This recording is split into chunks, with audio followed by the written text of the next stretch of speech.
helpful, and we didn't prepare for this, but I am personally really curious, so I'm just gonna throw it out. So in your opinion, so like, I think a lot of startups in early stage will do one of those existing tools, like coming like marketing analytics, we use just Google Analytics, right? Like, or Amplitude for like product analytics, etc. Most of startups will start that way. Do you anticipate, let's say, once we raise Series B, Series C, like once we get more mature, once we get X number of users or customers, there will be a change. In recent years, there's a lot of, do you centralize all your data into a Snowflake or like a central data warehouse and getting everything into that one? Like, where do you stand on that, like, debate? Oh my God.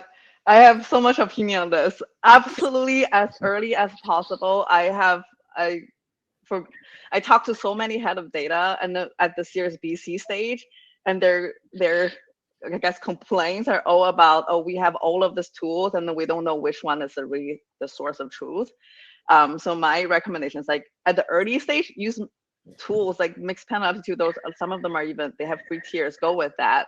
But as soon as you start moving toward even a Series A stage, now you have a couple thousand users, a couple hundred, into like the thousands of user stage, and then you need to understand more in depth about your segmentations, all of that. This is where you need to start thinking about bringing a early data hire to just thinking about bringing all the everything into a centralized place. Even if it's small, that's fine.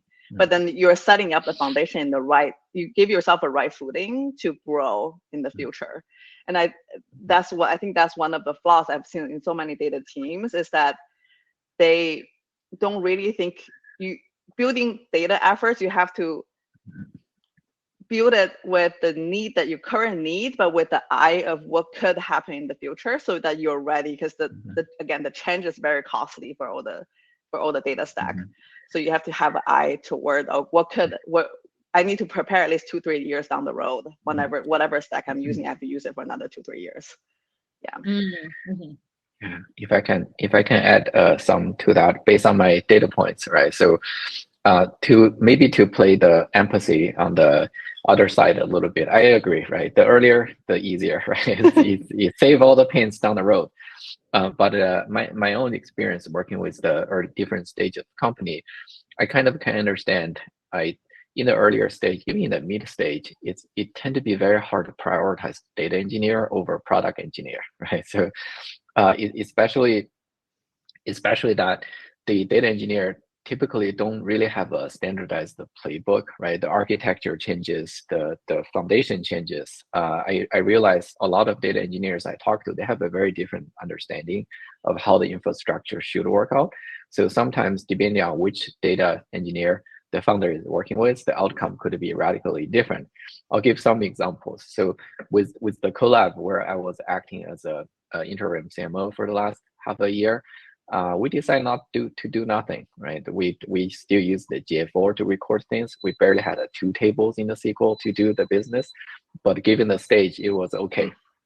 And the other data points is one of the Series A company I advise that has an ARR of over $10 million.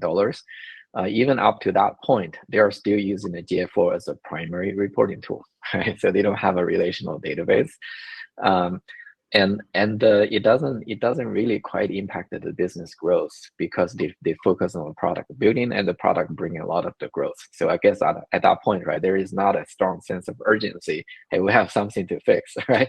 But what would happen is, let's say for Grammarly, when I joined in the year 2020, I believe that's like year 12 year into the business, and they still didn't have relational database. And at that time, the company finally decided to migrate from an internal warehouse into a Databricks.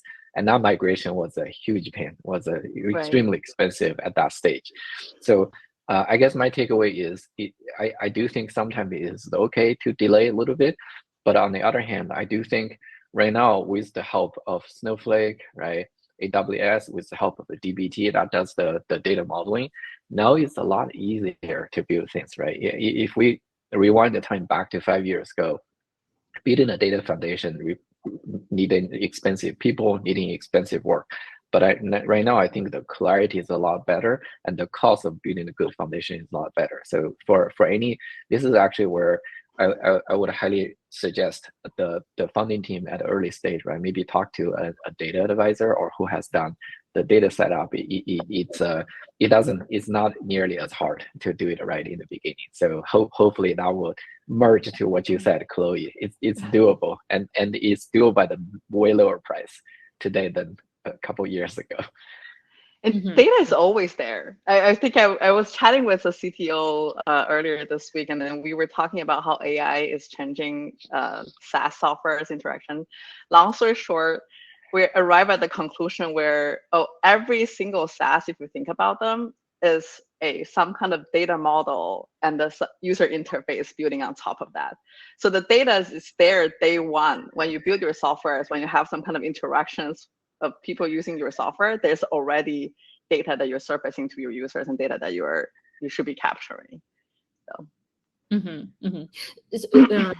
So it sounds like having a centralized data warehouse could be something that companies should consider, regardless whether they're B2B, B2C. Like having a centralized data warehouse where you get all the data points into one place, where data engineers or data scientists can query easily. Probably sets you up for a scaling solution.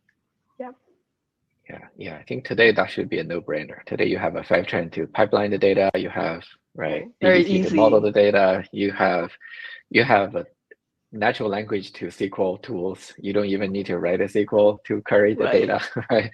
There is just no excuse anymore. What are some of the tools that you use to structure this data pipeline? You mentioned Fivetran. You mentioned maybe some of the things that I used before is also Census for reverse ETL. What are some of the tools to share with the audience? There's Stitch Data. So there's a data pipelining tool which can pipe your data from third-party vendor to a centralized database. So the centralized database, I think they mentioned a little bit, there's Snowflake, you can use Redshift, there's Google BigQuery. So a lot of them actually have their free tiers as well. And then there's a pipelining tool that can pipe the data from third-party vendors. So if you have HubSpot, you have Salesforce, all of them. So you can use Stitch Data there, you can use Fivetran. I think there's a couple new breed of data connector tools out there as well. Did I miss anything, Bei? And then there's the transformation tools. Yeah. It's this is where we probably could use a diagram, right? But happy to. I'm gonna post a diagram I draw separately in the community later on. Census. Yeah, Census. There you go. Right, Census. Great to see you, Leslie. Right, Census is a good ETL, reverse ETL tool, right? So I think you touch on pretty much. It's Equals is a great one. There's a lot of AI that can do analysis on your CSV type of tool out there too. Yeah. I'm using. Yeah. Okay. Go ahead.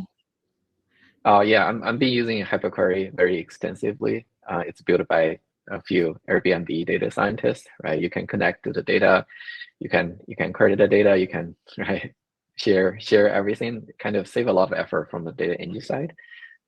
So I like those.